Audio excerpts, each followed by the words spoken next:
Bien amigos, buenas noches. Bienvenidos a la sesión semanal de Unidos por el Toro.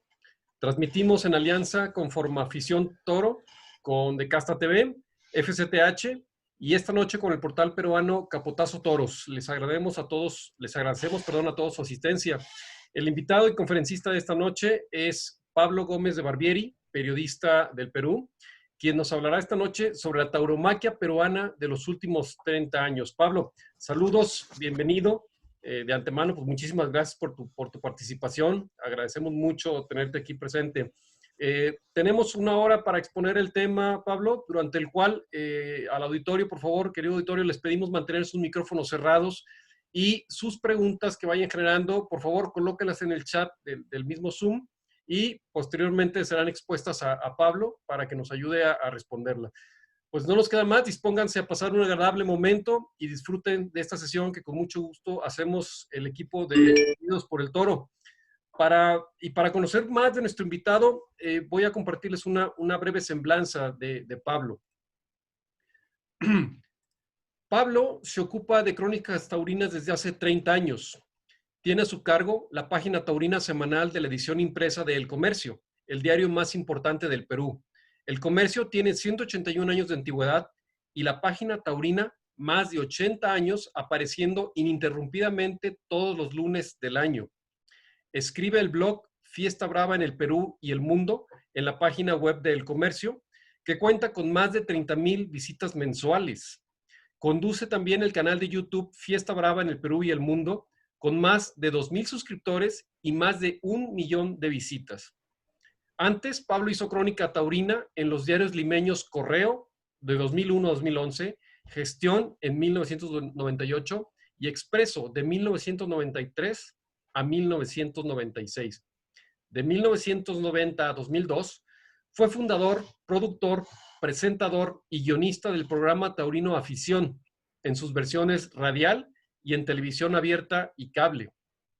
Magíster en Dirección y Gestión de Empresas, Constructoras e Inmobiliarias, graduado en la Pontificia Universidad Católica del Perú y máster MDI por la Universidad Politécnica de Madrid. Ingeniero industrial, graduado en la Universidad de Lima, perito y árbitro del Colegio de Ingenieros del Perú. Pablo es director de empresas de ingeniería, construcción, promoción inmobiliaria, obras marítimas y de recuperación y protección de playas.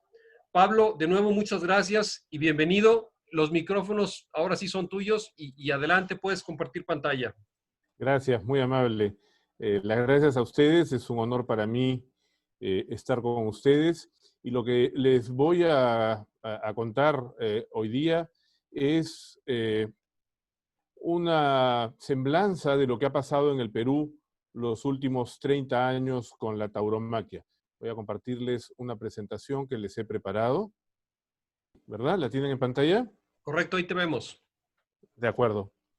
Esto es una presentación que preparé hace un tiempo, pero que he ido actualizando con la realidad taurina. Bueno, el Perú es un país que tiene 3 regiones muy definidas. El Perú tiene una costa muy estrecha, en su mayor parte desértica, salvo cuando se acerca a la frontera con Ecuador. En general, esta franja desértica tiene, Lima está en el medio de esta franja desértica y tiene este desierto muy poquito ancho, muy poquito la verdad. Inmediatamente, como vamos a ver en el mapa que les voy a enseñar, empieza la sierra. La franja de la costa no tiene más allá de 50 o 60 kilómetros de ancho, inclusive menos en algunos puntos. En algunos puntos pueden ser 10 o 12 kilómetros. E inmediatamente empieza la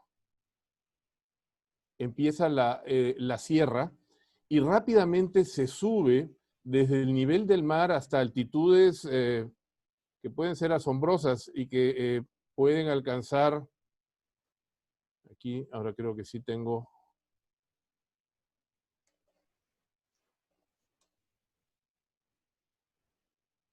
voy a intentar nuevamente compartir pantalla. Sí, Pablo, adelante. Tómate ahí el tiempo para compartirla. Creo que será muy interesante ver la geografía del Perú para entender la explicación. Sí es importante entender cómo es la geografía del Perú, que no es una geografía fácil para nada. Sí, correcto. El Perú es un país de muy difícil comunicación y eso hace más meritorio cómo se ha extendido la cultura taurina. Ahora creo que sí están viendo el PowerPoint, ¿no es verdad? Ahí te vemos, sí, exacto, Pablo. De acuerdo. Ah, ok. Fíjense, esto es lo que yo les decía. En la parte alta, voy a poner el puntero como si fuera un láser. En la parte alta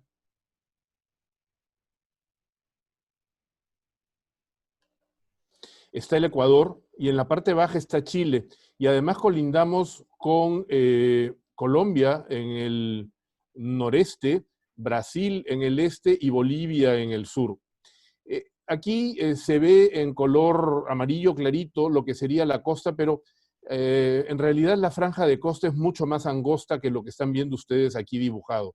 Y los departamentos que están en marrón son los departamentos de la sierra.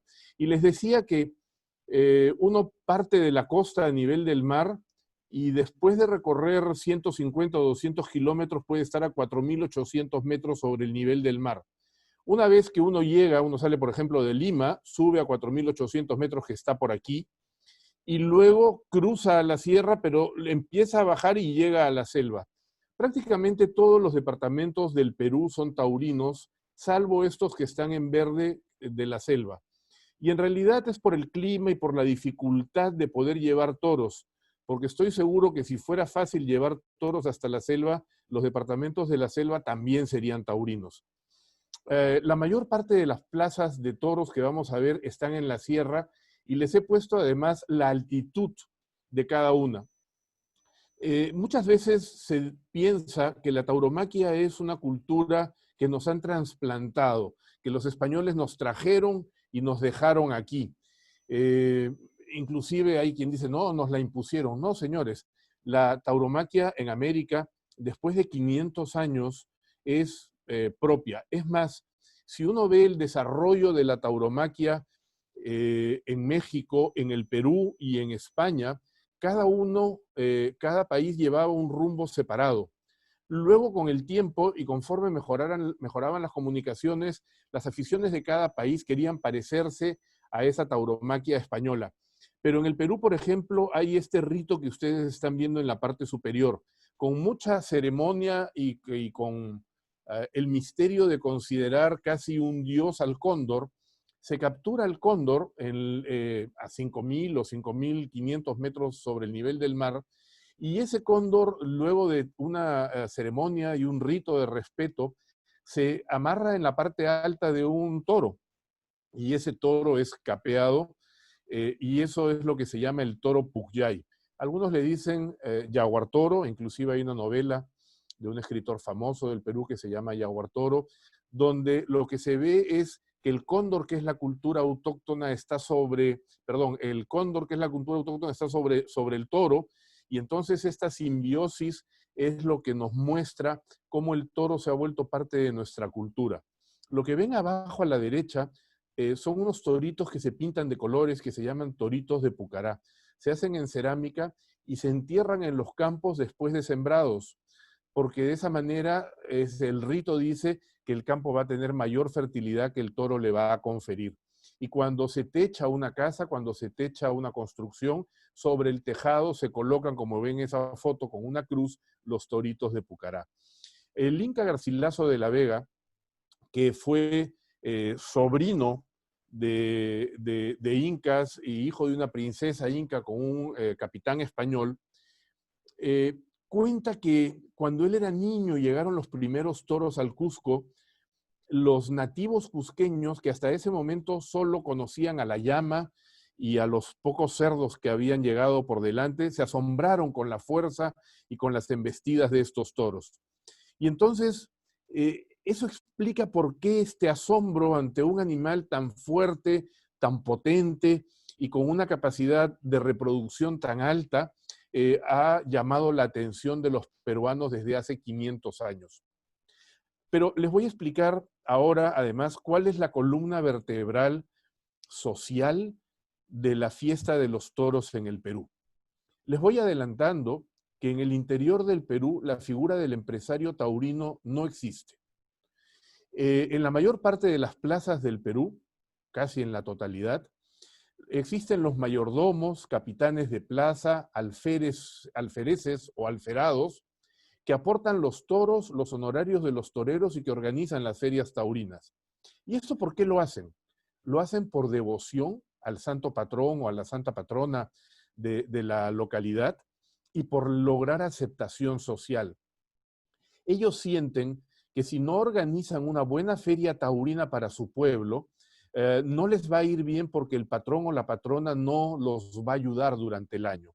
Y ellos, esta gente que son los notables del pueblo, la gente de mejor posición económica, da lo máximo o se reúnen entre varios de ellos y forman una comisión encabezada por el alferado y pagan toreros, toros, picadores, cuadrillas, absolutamente todo, para dar cada año una mejor corrida. Al comienzo, esto se hacía, digamos, con toros de la región, con toros que embestían, pero que no eran toros de lidia. Hoy día, cualquier población que se respete quiere toros de lidia, de una ganadería reconocida, y algunos exigen inclusive figuras. Y esto es un sincretismo entre lo religioso y lo autóctono. Esto que ven ustedes es una plaza en Puno, a 4.300 metros sobre el nivel del mar, cerca a la frontera con Bolivia, cerca al lago Titicaca. Este que está al centro es aquí se le llama alferados, es el alferado con su familia. Por poder dar la vuelta al ruedo, este hombre, y recibir la ovación de su ciudad, este hombre da lo que sea. Además, regala cerveza en los tendidos, regala golosinas y galletas, y por supuesto paga a los toreros, los toros y todo lo demás. Y estos se llaman pagos a la tierra, a la Pachamama, echarle aguardiente o cerveza en el ruedo. Esto también es en Puno. Miren ustedes a los de la comisión organizadora con los toreros recibiéndolos. En algunas plazas es parte del ritual que los alferados reciban y le den la mano en el medio, en el centro del ruedo, en los medios, a los toreros antes del paseillo. Y este es otro capitán de plaza que está dando la vuelta al ruedo con su familia, recibiendo el aplauso del público. Y detrás viene gente encargada por él que está regalándole cosas a la gente de los tendidos. Esta es la misma plaza, pero esto es otro grupo de alferados. Fíjense ustedes cómo se visten. En este caso, esta plaza es la devoción a la Inmaculada. Esto es una feria que se lleva a cabo el 8 de diciembre, pero además fundamentalmente al Toro Bravo. Y entonces, ¿cómo poder negar que esto es cultura autóctona del país, de toda una nación? El derecho a la cultura es un derecho de segunda generación respetado por todas las constituciones modernas. Hay los de primera generación, ¿verdad? La libertad de opinión, la de educación, pero hay de segunda generación, el derecho a la cultura, el derecho a la propiedad privada, al trabajo, el derecho económico, y además estos derechos humanos registrados internos que suelen tener el rango de norma constitucional. Además, en el Perú, en el año 2010, se hizo una acción de inconstitucionalidad para tratar de quitar los impuestos a los espectáculos no deportivos y el impuesto general a las ventas, el IVA, a los toros. El tribunal falló en contra de eliminar los impuestos, pero en los considerandos de la sentencia, que ocupan 30 páginas, explican que sí, que la tauromaquia es parte de la cultura del Perú y que como parte de la cultura del Perú y una manifestación cultural peruana, el hecho de que haya gente a la que no le guste el espectáculo no es motivo suficiente para que éste se prohíba, puesto que estos derechos fundamentales están para proteger a las minorías.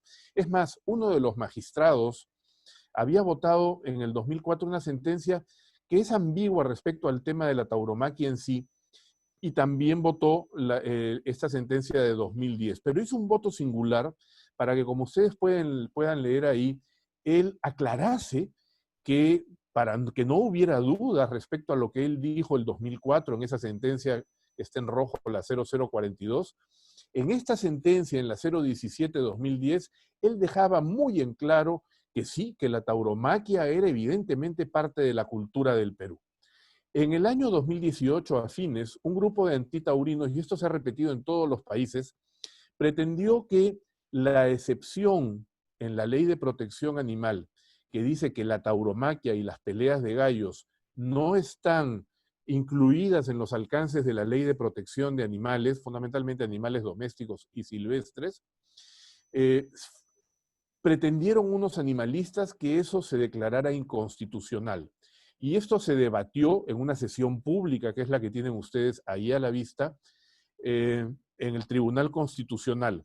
Esta está en internet, está en mi canal de internet para el que la quiera ver, donde los magistrados de la izquierda, dos de ellos, salvo uno, y el primero y el último de la derecha, el primero y el segundo de la derecha, opinaron que esto era cultura y que no se podía desconocer que era una manifestación cultural. El tribunal hubiera necesitado 5 votos para declarar inconstitucional la excepción a la tauromaquia y peleas de gallos en la ley de protección animal.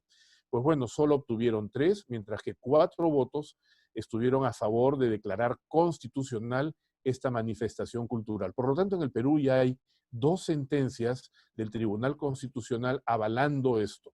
Además, en la ley de protección animal, esto está clarísimo, pero en la ley del intérprete, los matadores de toros, los novilleros, los picadores, banderilleros, rejoneadores, están considerados como artistas.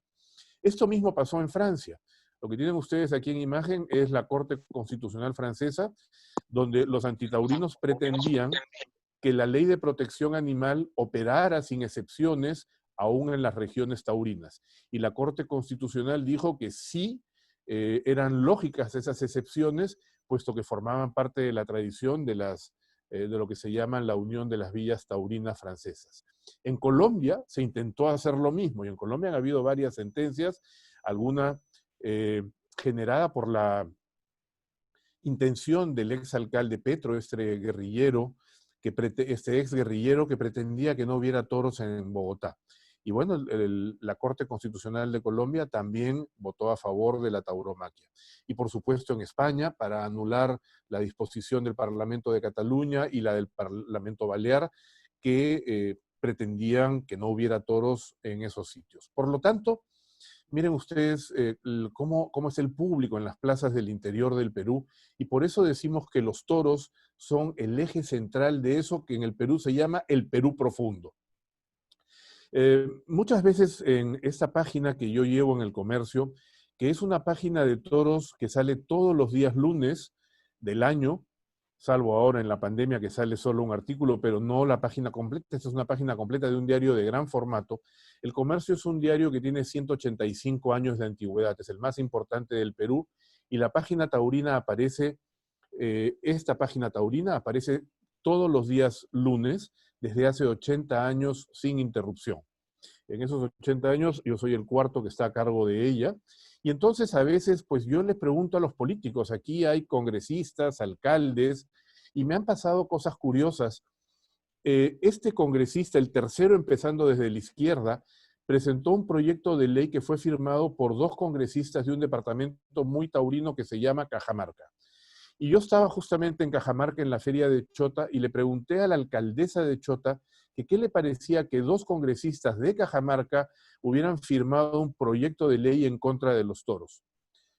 Y entonces pues se horrorizó, publiqué esto el lunes en la página junto con la reseña de la feria de Chota, y ambos congresistas, uno de ellos es este que tienen en imagen, mandaron ese mismo día una carta al comercio diciendo que por error habían firmado el proyecto de ley y que se retractaban, por supuesto.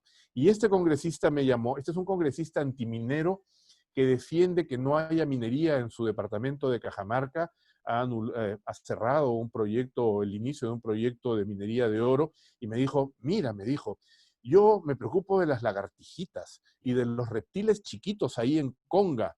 Por eso yo no, pero los toros de ninguna manera, tú sabes, me han puesto un papel delante y he firmado el proyecto de ley. Por lo tanto, tenemos ese apoyo, y es que como hay tantas corridas de toros, aún los congresistas que pudieran tener sentimientos antitaurinos a la hora de la hora terminan echándose para atrás. Igual los alcaldes de los pueblos taurinos, estas son entrevistas a 2 alcaldes de 2 ciudades taurinas, que además han firmado ya un acuerdo de consejo municipal declarando patrimonio cultural inmaterial. El de la izquierda era el alcalde de Tarma, que además era médico de la Plaza de Hacho y falleció lamentablemente regresando de Lima a Tarma. Le dio un infarto al pasar el paso de 4.800 metros sobre el nivel del mar. Y el de la derecha es el alcalde de Cutervo, en Cajamarca, que también Cutervo ha declarado patrimonio cultural inmaterial de su ciudad a la tauromaquia. Entonces, el defensor del pueblo también está a favor de la tauromaquia y de la diversidad cultural. Y entonces, a veces, como en esta página, publico opiniones de diferentes alcaldes de diferentes zonas del Perú para demostrar que las autoridades elegidas por el pueblo de manera más directa, que son los alcaldes, están a favor de la tauromaquia en sus localidades. Y que efectivamente la tauromaquia forma parte de la cultura nacional. Para este proceso que hubo en el Tribunal Constitucional, entrevisté a varias personas. Evidentemente, Vargas Llosa, el de más peso, fue tajante en decir lo que tienen ustedes ahí en el titular, que sería una desgracia que se prohibieran las corridas de toros, que además es un absurdo, la otra pretensión de los antitaurinos, que los niños no entren a las plazas de toros, y esto pesó mucho en la decisión del tribunal. Este es un intelectual peruano, historiador, es un psiquiatra. En el Perú hay una organización auspiciada desde el gobierno y formada desde el gobierno que tiene a la sociedad civil, al gobierno y a los partidos políticos, que se llama el Acuerdo Nacional. Max Hernández, que es este señor, es el secretario nacional del Acuerdo Nacional, el secretario general del Acuerdo Nacional, y pues, en fin, hace en esta entrevista toda una disquisición filosófica de por qué él es aficionado, a pesar de ser un hombre de izquierda, cuenta cómo iba a los toros con el primer alcalde comunista que tuvo Lima, cuando eran universitarios, muy amigos, y que esto no es una cosa de partidos ni de derecha ni de izquierda, sino que es la cultura que cada quien tiene. Este que tienen ustedes en la imagen pequeñita es Diego García Sayán, ha sido hasta hace poco presidente de la Corte Interamericana de Derechos Humanos en San José de Costa Rica. Es muy aficionado y evidentemente su opinión, que también es un hombre de izquierda, su opinión pesó mucho en el tribunal. Este es un expresidente del Tribunal Constitucional que fue tajante. Este es otro presidente anterior del Tribunal Constitucional que no es taurino como el anterior, pero que comprende que no se puede vulnerar los derechos de mayorías y minorías en su derecho a la cultura. Y este es un constitucionalista de mucho renombre en el Perú, que para nada es taurino, pero pues declaró que efectivamente no había cómo prohibirlo, cómo prohibir la tauromaquia o cómo declarar inconstitucional esa excepción en la ley de protección animal. Y por último, Francis Wolff, al que hice una entrevista con él muy rica, justo cuando se estaba debatiendo la sentencia del tribunal. Pero además se hicieron 3 marchas, en enero del año 19, en enero del año 20 y en febrero del año 20 por todo el centro de Lima. Y en cada marcha en la que menos gente hubo 60.000 personas entre taurinos y galleros marchando, y en la que más casi hubo 100.000 personas marchando por toda la ciudad de Lima en defensa de su derecho a la cultura. Por lo tanto, si es un derecho a la cultura, no puede estar sujeta a un referéndum. Nunca hay que caer en la trampa de alguien que diga, entonces, que haya una votación para ver si sigue la tauromaquia o no. No, señores, es como si hubiera un referéndum para ver si a los chinos o a la gente que tiene rasgos orientales se le prohíbe trabajar en un sitio. Un absurdo, porque sería un atentado contra un derecho humano. Pues igual, pretender un referéndum para prohibir la tauromaquia o decidir si sigue o no es igual de aberrante y no tiene ningún sentido. ¿Por qué se ha producido este auge de la tauromaquia en el Perú? Fíjense ustedes la curva ascendente desde el año 2007 hasta la actualidad. Quizá ha habido algún pequeño bache entre el 2010 y el 2011, estuvo un poquito plana entre el 2008 y el 2009, quizá por la crisis subprime que golpeó a todos los países, incluyendo al Perú. A pesar de que no tuvimos decrecimiento en el PBI, caímos de un crecimiento que venía estando en 8 o 9% al año a un crecimiento de 1% en el año 2009. Pero el hecho es que es evidente que la tauromaquia va incrementando año a año en el Perú el número de festejos taurinos. Y aquí lo tienen por departamentos. En la columna de la derecha tienen el número de festejos año a año, ¿no es verdad? Departamento por departamento. Inclusive, como yo les decía, este departamento de Amazonas y el departamento de San Martín son de selva, Tacna es la frontera con Chile, ¿ok? Entonces, hay pocas corridas en los departamentos de selva y en los departamentos de frontera, salvo en Puno, que es la frontera con Bolivia y que hay muchísimas corridas de toros, pero la tauromaquia va en ascenso de año en año. Y yo encuentro que hay una relación entre la economía por la forma en que se organizan las corridas, porque si el notable del pueblo o los notables del pueblo ponen su dinero para organizar una corrida de toros, será porque están en buena situación económica y han tenido un buen año. Nosotros en el año 89 y 90 tuvimos un pico de inflación que tienen ustedes acá. Llegó la inflación a 7.649%. Ríanse de Venezuela. Yo me acuerdo en aquellos años, 88, 89, 90, que yo iba con unos sacos de billetes de intimillón, porque en el 80 se pasó de 1.000.000 de soles a un inti. Luego se pasó a 1.000.000 de intis, un intimillón. Eso fue la locura.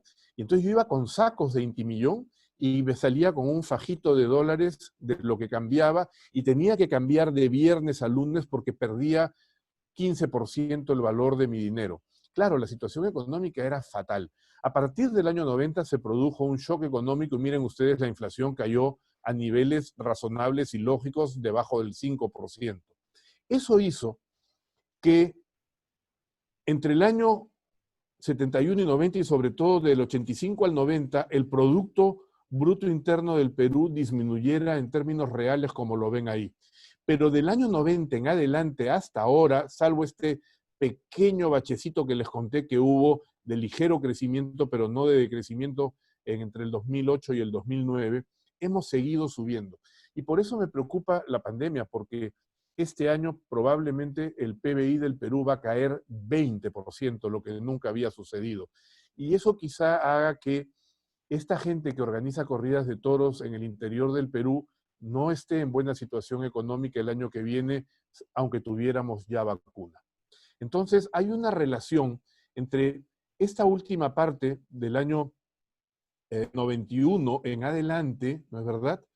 Y aquí del 2004 en adelante, inclusive más pronunciada, la curva del crecimiento de la economía del Perú con la curva del crecimiento de las corridas de toros en el Perú.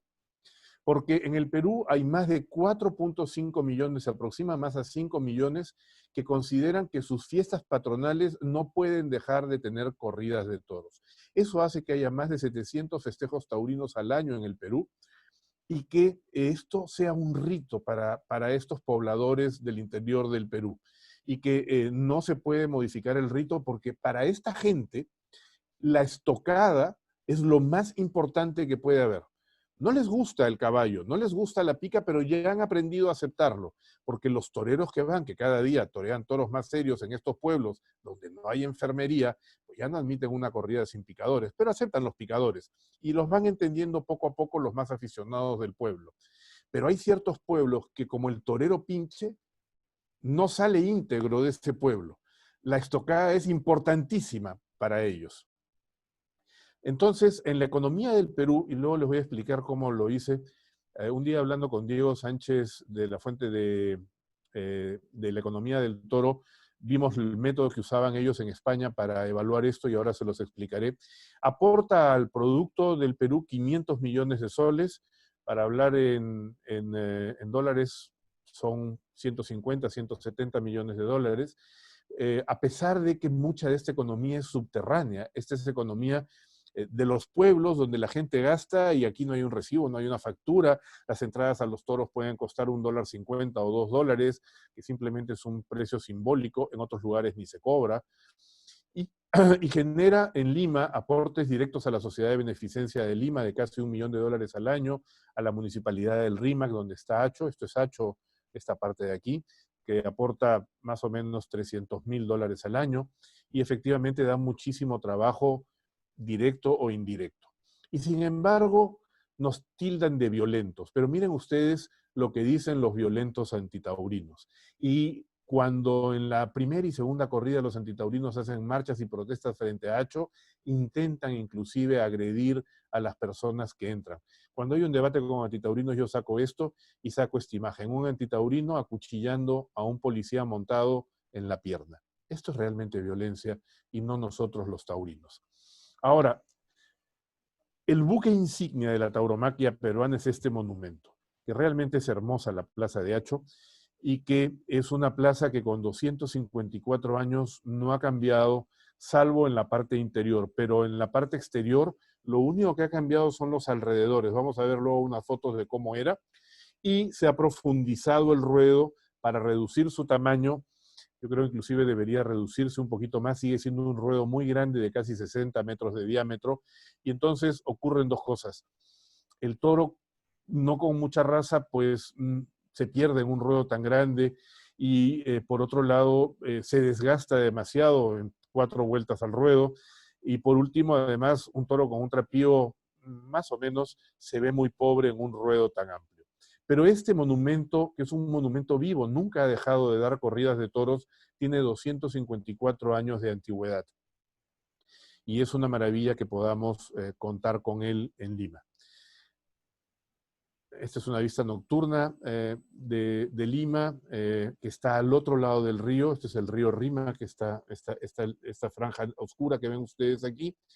Y esto está del centro de Lima, que es esta parte, cruzando al otro lado del río hacia el distrito del Rímac.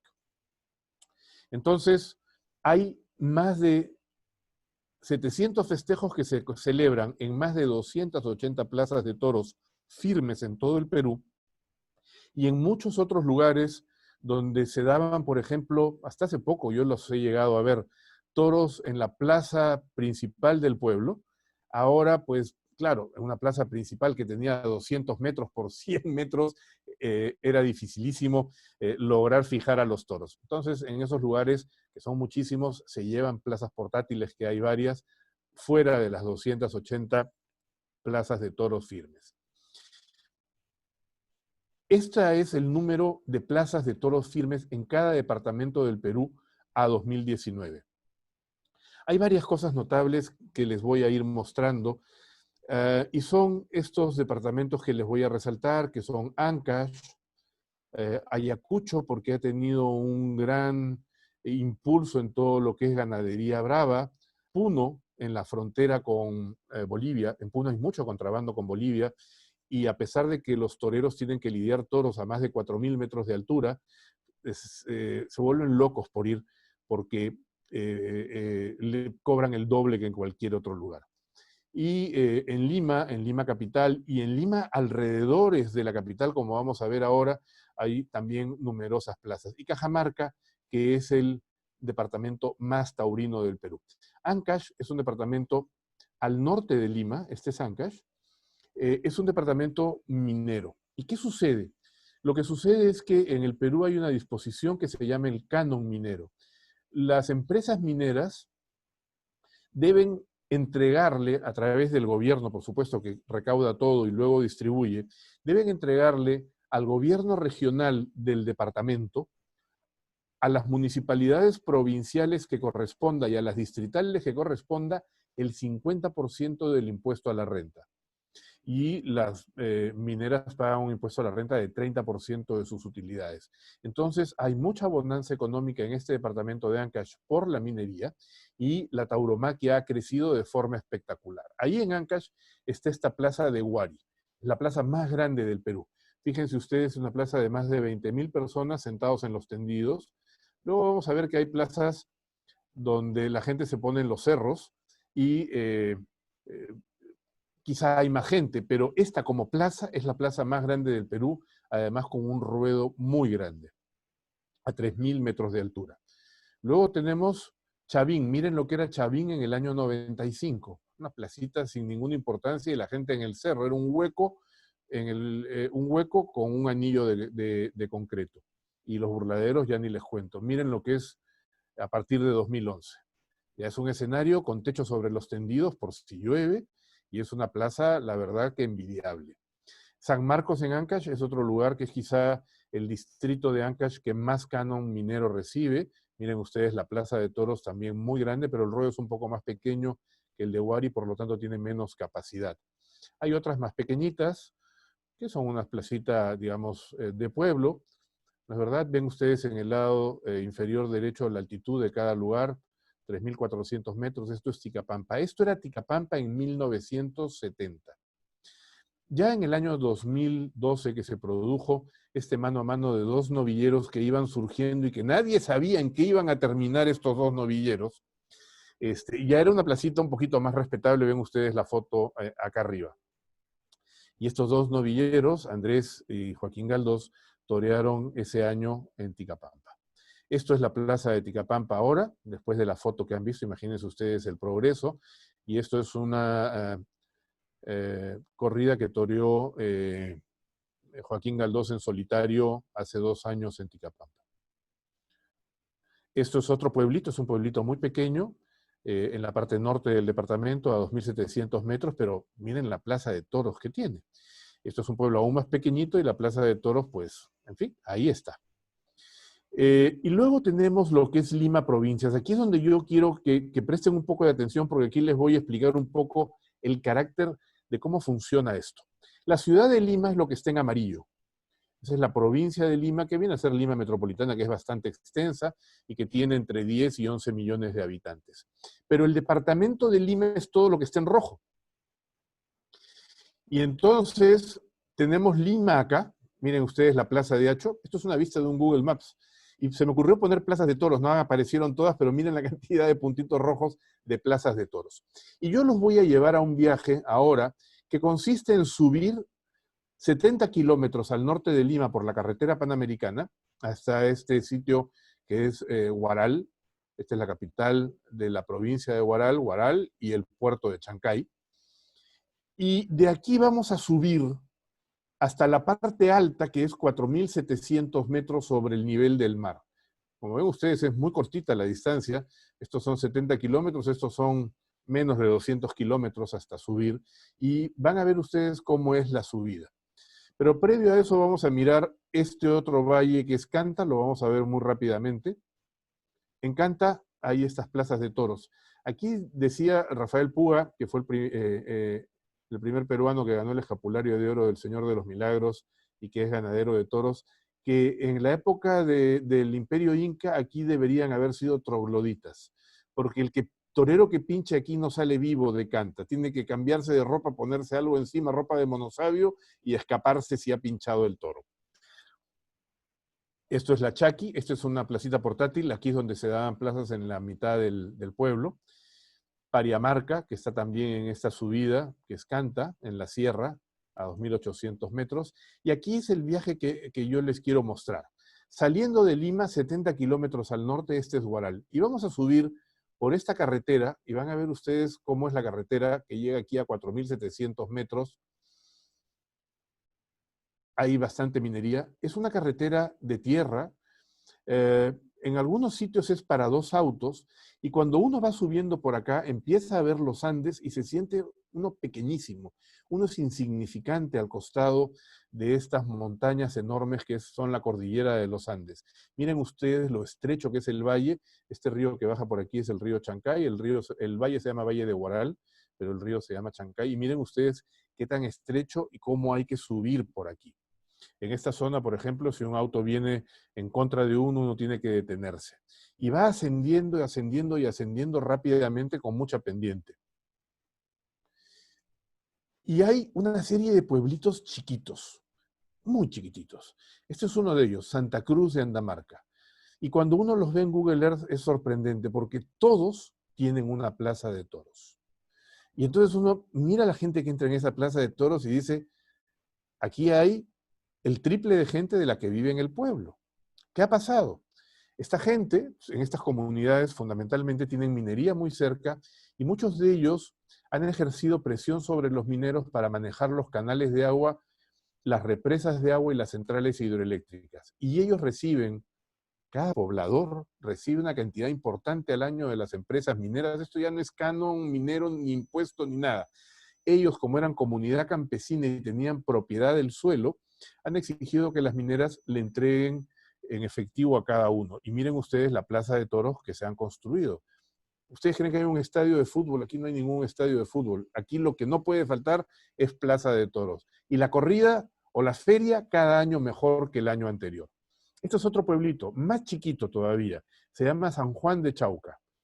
Por supuesto, con plaza de toros. Un poquito más rústica, un poquito más pequeña, pero plaza de toros de todas maneras. Santa Lucía de Pacaraos. Este es el más grande de los pueblos de esta vertiente de los Andes, porque esta es la capital de uno de los distritos. Y entonces ellos tienen también su plaza de toros. Ravira es un pueblo donde además mucha gente no vive todo el año aquí, pero como ven ustedes, lo que tienen de todas maneras acá es su plaza de toros. Una plaza para 2000 y pico personas.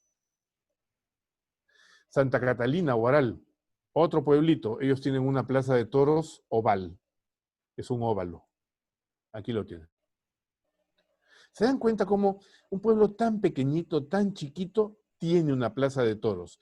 Y aquí se llama mayordomo el encargado, y el mayordomo hace la mejor corrida de toros que pueda cada año. Este es un pueblo más chiquitito todavía, mucho más alto, casi llegando ya a los 4.000 a 3.600 metros de altitud, y tiene su plaza de toros. San Pedro de Pirca, también pequeñito, y tiene su plaza de toros. Todos estos pueblitos tienen su plaza de toros. Aquí quiero que vean una cosa. Este caballero con sombrero de fieltro, ven ustedes que lleva una banda. Esa es la banda de ser el mayordomo de las fiestas. Y su mujer, que es la del sombrero, lleva otra banda. Y ambos están ahí convidando cerveza a todo el mundo. Y claro, esto es un video muy interesante que, en fin, no se los he puesto para... y él exige que el torero le brinde el toro. Y está ahí el mayordomo, ahora sí ya con la montera puesta, porque le han brindado el toro. Y siguen tomando cerveza. Este hombre se ha gastado 30.000 o 40.000 dólares en organizar esta corrida para tener el gusto de ponerse la montera de los toreros, llevar la banda todo el día y pegarse la borrachera de su vida como el hombre más feliz del pueblo. Esto es la estructura social, la columna vertebral sobre la que se funda en casi todo el Perú, salvo en Cajamarca, las corridas de toros. En Cajamarca, que es algo mucho mayor en dimensión, en volumen y en antigüedad, son las municipalidades provinciales o distritales las que nombran comisiones organizadoras que financian, aquí se cobra un poco más caro por la entrada a los toros, que financian y que logran donaciones también de los notables del pueblo. Y esta es la que se llama la segunda plaza de toros del Perú. La plaza de toros de Chota, cuyos carteles ya no son sencillos. El año pasado el cartel fue Andrés Rocarrey, Joaquín Galdós, el Fandi y Castella, ¿no? Entonces estos ya son palabras mayores. Y es una plaza de 10.000 personas que se copa. Pero que Andrés Rocarrey haya ido a torear a este pueblo genera en 3 días de feria, que son 3 corridas las de Chota, un movimiento económico, este último año lo he calculado también, de 18 millones de soles. Es decir, de 5 millones de dólares para el pueblo. Yo estoy a veces comiendo en los restaurantes de Chota y se me acercan los dueños y me dicen, cuente usted que si no hubieran toros, no podríamos sobrevivir todo el año. Que lo que nos mantiene todo el año, fíjese usted, me dice, tengo 6 camareros trabajando, el resto del año solo mi hija me ayuda y le sobra el tiempo. Pero en feria, acá hay que hacer cola para comer y tengo 6 o 7 camareros y 4 cocineros, pero eso nos mantiene a lo largo de todo el año. La plaza de Chota, esto es una vista aérea, está rodeada por campiña. La ciudad es una ciudad de 30.000 habitantes, la plaza es de 10.000 habitantes, y aquí, claro, con el nivel que tiene la feria, pues va gente de todos lados. Además sucede una cosa, y es que en todos estos pueblos, muchos han emigrado al extranjero, pero todos regresan en la fiesta patronal de su pueblo a sus corridas de toros y a la feria y a ver a su familia. Esta es muy cerca de Chota, se llama Cutervo, es una plaza también de casi 10.000 personas. Los carteles de toreros no son tan importantes, pero el año pasado lidiaron una corrida de Montalvo, de Pérez Tabernero, y una corrida de Castillejo de Huebra, que fue lo más interesante de la feria. Y en fin, estuvieron Octavio Chacón, Curro Díaz, no son superfiguras, pero ellos lo que sí suelen tener son toros de mejor presencia que los toros de Chota. Zócota, muy cerca de Cutervo, aquí le habían ofrecido a Andrés Rocarrey, pero no se llegó a contratar, que toreara en su feria en febrero, y que lo iban a llevar en helicóptero desde el aeropuerto más cercano para torear en esta plaza, pero por algún motivo no se llegó a redondear. Celendín, que hubiera sido a fines de julio, las anteriores son en junio, donde en un espacio enorme de 100 metros de diámetro, cada familia compra un palco. Un palco es un espacio de 2,50 metros o 3 metros por 4 pisos de alto. Y entonces uno compra un palco y construye su palco, y el vecino construye el otro, y así se cierra completamente el redondel. Aquí, por supuesto, el primer año de Alternativa de Andrés lo llevaron porque Celendín quería verlo. Jesús, esto es cerca de la ciudad de Cajamarca, de la capital, una plaza un poquito más pequeña. Bambamarca, que es entre Cajamarca y Chota, es una plaza grande también de 8.000 espectadores. Cajabamba es una plaza un poquito más pequeña, de unos 3.000 y pico personas. Y aquí sucede algo curioso. Tacabamba es un distrito de Chota. En la provincia de Chota, que tiene 11 distritos, que son bastante pequeños, hay 5 distritos que tienen plazas de más de 5.000 espectadores. En Tacabamba se dan hasta corridas goyescas, y es también una feria de 3 o 4 corridas todos los años. Lajas, otro distrito de Chota. Fíjense ustedes lo que era la placita. Miren ustedes lo que es hoy día. Así ha progresado materialmente y en formalidad y en calidad de festejo. San Miguel de Cajamarca. Aquí el anteaño pasado hubo toros de Torre Estrella en San Miguel Payaqués.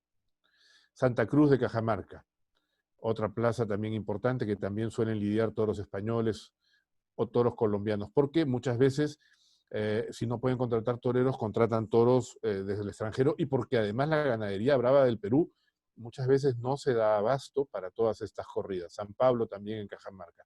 Junín, en la sierra adyacente, esto es Lima, en la sierra del costado. Esto es una placita muy simpática que se llama Palca. Palca es una plaza que el año pasado cumplió 50 años y que es una imitación de lo que era Hacho antes de la remodelación. Tiene unos palcos debajo de las barreras acá. No tiene callejón, es como era Hacho antes de la remodelación, y es una plaza, eso sí, pequeñita, para unas 3.000 personas. Pero cuando la plaza se llena, la gente se va a los cerros a ver las corridas. Es una corrida que se hace el primer domingo de agosto de cada año y es sumamente formal y muy bien organizada.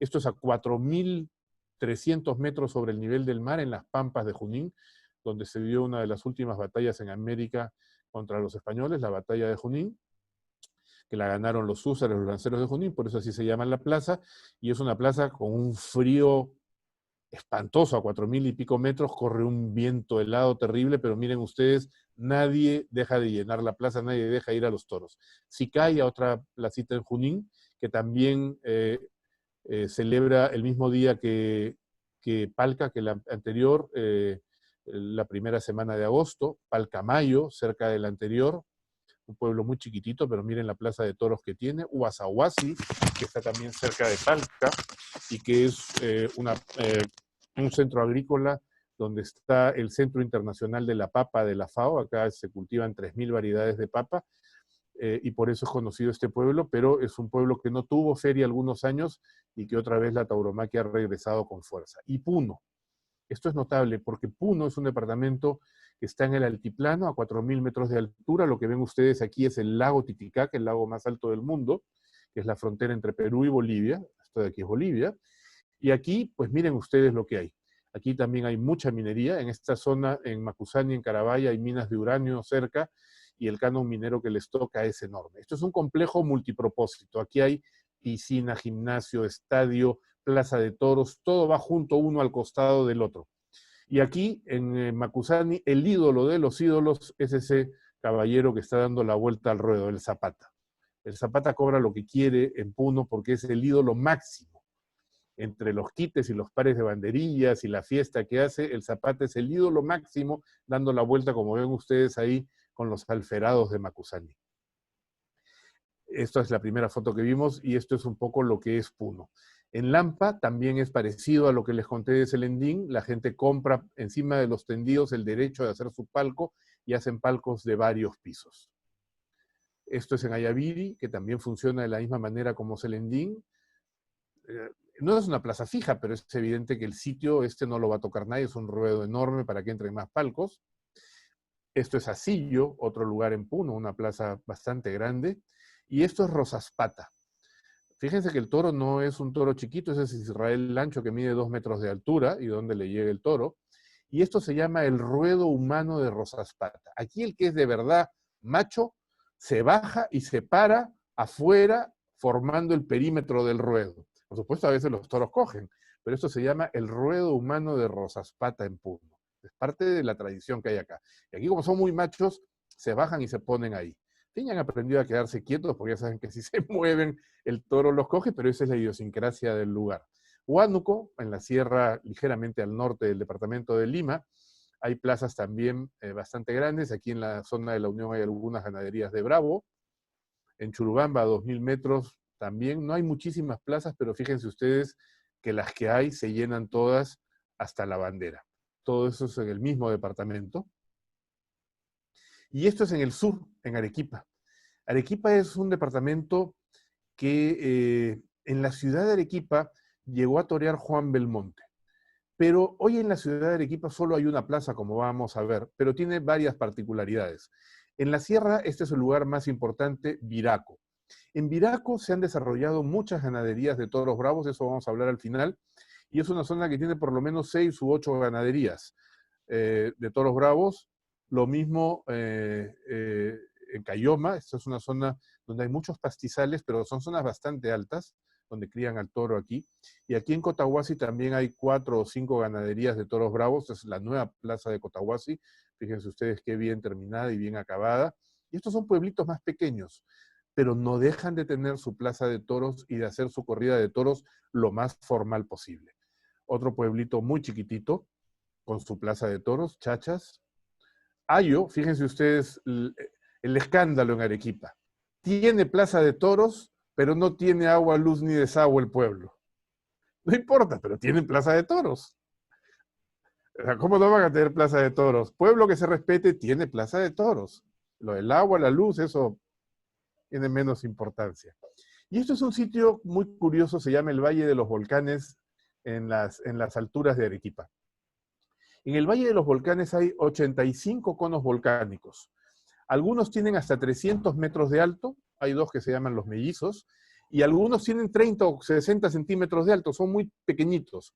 Pero en algunos de esos conos, o en casi todos, han hecho ruedos, porque está la plaza ya hecha. En el cono del volcán, en el cráter, está el ruedo y la gente se sienta en el cerro, en el cono del volcán. Son volcanes que están apagados. Miren ustedes, esto es otro pequeño volcán. En la cúspide del volcán está la placita. Aquí está la fiesta y todo lo demás, y esta es la plaza en el cono del volcán. ¿Ve usted cómo se llama? La plaza se llama Volcanes, Plaza de Toro. Pues está en el cono del volcán. Y es que, claro, y esto es otra plaza más pequeñita en otro cono del volcán. Esto es curiosísimo en Arequipa.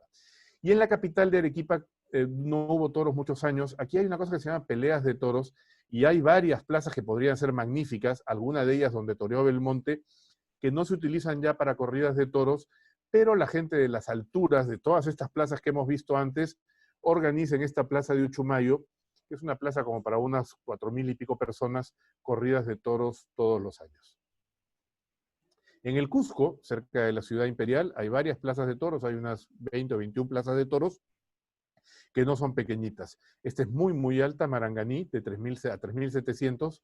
Esta es otra, fíjense ustedes cómo crece la hierba en el ruedo, pero celebran su corrida de toros. Y esta es una que tiene una mina muy grande al costado. Estos son, como ven ustedes, los devotos, y la capita religiosa es un capotito. Y son devotos de los toros y devotos del patrón, en este caso de la patrona, de la Virgen de la Candelaria. Y esta es la Plaza Versalles en Espinar, es una plaza de un ruedo muy, muy amplio, hecha también con el canon minero de las empresas mineras que hay alrededor. Este es un departamento muy pobre, pero siendo muy pobre, tiene una de las plazas más impresionantes del Perú. La plaza no es muy grande, los tendidos solamente llegan hasta acá, pero cuando los tendidos se llenan, fíjense ustedes hasta dónde se pone la gente en el cerro. Esto se llama Chalhuanca. Esta es una feria de 3 corridas, y una de ellas es con el cóndor, en una de las fotos que les enseñé al comienzo. Aquí es donde atrapan el cóndor en la cumbre de los nevados, lo bajan, lo tienen un día, lo hacen participar en esta corrida con el toro, el cóndor prendido sobre el toro, y luego lo sueltan con el máximo respeto. Aquí están saliendo en hombros de la plaza de Chalhuanca hace unos años el novillero Andrés Rocarrey y su hermano Fernando, matador de toros. Fíjense ustedes, la gente en los cerros ni se movía por verlos salir en hombros. Esto es un pueblito muy pobre, muy pobre. Miren la plaza de toros que tiene. Un pueblo muy chiquitito, con muy poquitos habitantes y la verdad con poco movimiento económico. Miren la plaza de toros que tiene. Aquira también en el mismo departamento de Apurímac. Es otro pueblo mucho más chiquitito. Esto es un centro poblado, ni siquiera es un pueblo, pero miren ustedes la placita de toros que tiene. Esto es la tauromaquia en el Perú. Esto es un pueblo un poquito más grande, Chuquibambilla, es la capital de la provincia de Grau, en Apurímac, pero también plaza de toros. En Ayacucho hay esta plaza que se llama Coracora. Aquí los cerros ya están alquilados. Aquí las familias alquilan los cerros para hacer sus palcos. Y la feria es cada vez mejor. Esto es hace 2 años, Joaquín Galdós dando la vuelta al ruedo. Y miren ustedes los palcos y hasta dónde está la gente mirando la corrida. Aquí hay 25.000 o 28.000 personas alrededor de la plaza. En la plaza termina por acá, y los cerros que ya se han vuelto parte de la plaza con los palcos. Y algunos ya están construidos con construcción de concreto y de ladrillos. Puquio es una plaza más pequeñita, pero que le da mucha fuerza también en Ayacucho a su feria. Y aquí lo importante es que en esta zona, y luego les voy a hablar de las ganaderías, aquí en Ayacucho han surgido en los últimos años unas 10 ganaderías de toros de lidia nuevas. Empezaron comprando desecho de tienta de ganaderías más importantes cerca a Lima, pero luego ya la gente, como les ha ido bien económicamente a estos agricultores, hay pastos naturales, son ganaderos de otro tipo de ganado, han importado de Colombia normalmente tanto sementales como vacas para ampliar y mejorar sus ganaderías. En La Libertad, al norte, está Huamachuco, en la Sierra de la Libertad, es este departamento que tiene forma de H. Y en Huamachuco, este señor, que se llama Guzmán Aguirre, fue el gran apoyo de Andrés Rocarrey cuando empezaba. Entonces, Andrés, en su segundo año de alternativa, fue a Huamachuco, toreó en la feria de Huamachuco y donó sus honorarios a un hospicio, a un orfanato que Guzmán Aguirre sostiene en Huamachuco. Y esta es una foto importantísima. Donó sus honorarios por lo que toreó en Huamachuco, y en fin, cada vez mejorando la calidad de las corridas en el Perú en cuanto a carteles y en cuanto a toros. Esto es un pueblo pequeñito, también en la Sierra de la Libertad, pero con una plaza de toros de cierta importancia. Este es un pueblito donde hubo una ganadería, que todavía queda el resto de la ganadería, que se llamó Chuquizongo, en la Sierra de la Libertad, y tiene una buena plaza de toros. Huancavelica, este es quizá el departamento más pobre del Perú, a pesar de que es un departamento minero. En la época de la colonia Huancavelica se llamaba Villarrica de Oropesa, pero tiene una plaza de toros respetable. Y en Lima Metropolitana, todos pensamos que la plaza de Hacho es la única plaza. No, hay 14 plazas en total. Hacho evidentemente es la más importante, como ya hemos dicho. no solo como monumento, como antigüedad, como belleza, realmente ver toros en Hacho es una maravilla, a pesar del ruedo tan amplio que tiene, de cualquier lugar de la plaza, que no es muy alta. Hacho tiene en este sector de sol 24 filas y 21 filas más palcos en sombra, pero de cualquier lugar de la plaza donde uno esté, claro, mientras no esté detrás de una columna, se ve muy bien la corrida en Hacho, la verdad. Y bueno, pues hay en barrios más pobres, en barrios más marginales, hay otras plazas de toros como esta. Esta en realidad es una plaza portátil, pero que ha quedado firme en el sitio y que no se mueve nunca más de ahí. Está en un complejo deportivo y es una plaza que fíjense ustedes cómo se llena de gente, porque hay mucho inmigrante en Lima que viene del interior del Perú y entonces al mismo tiempo que celebran la feria en su pueblo, ellos celebran su feria también en Lima. Hay doble feria, feria en el pueblo y feria en estas placitas periféricas alrededor de Lima. Esta es una plaza al norte de Lima.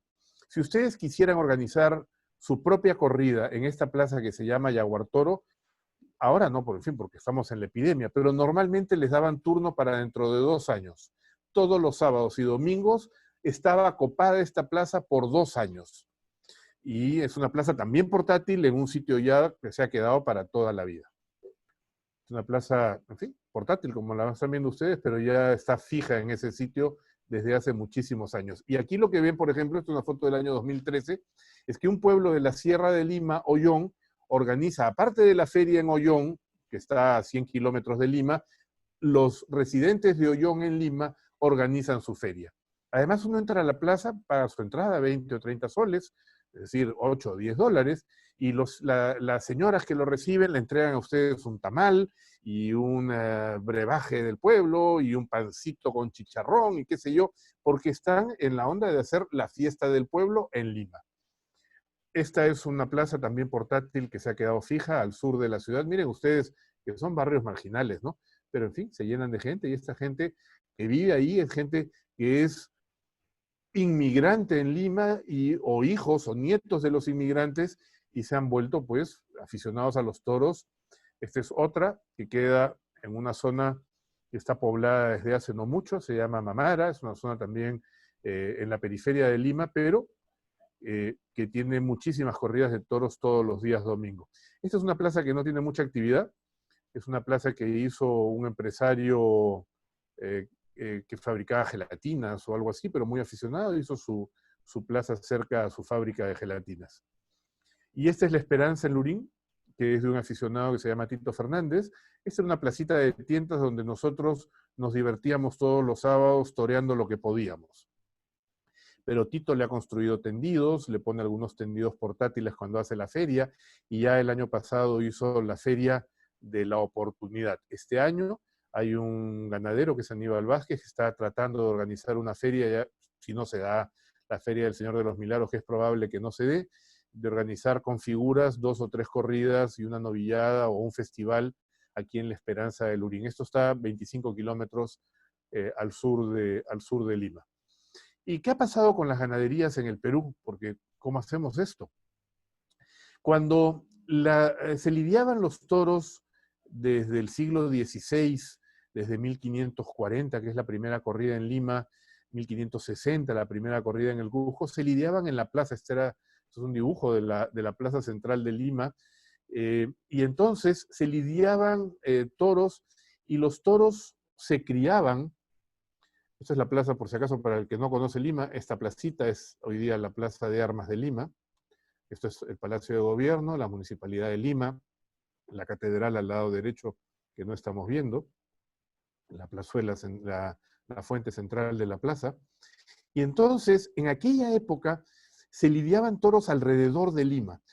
Era pues siglo XVI o XVII, la selección genética era muy incipiente. E inclusive, aquí al sur de Lima, en Cañete y en Bujama, eran las principales ganaderías que se podían tener.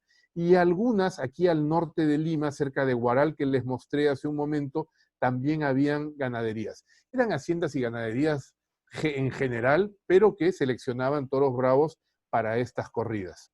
Pero luego se construye la Plaza de Hacho, que la ven ustedes aquí en una imagen muy antigua. Esto es Lima, Esto es el centro de Lima todavía hoy en día, el río Rímac al medio, y al otro lado del río, en un lugar llamado El Hacho, que era una meseta desde donde se divisaba el mar, se construyó la plaza firme de Hacho.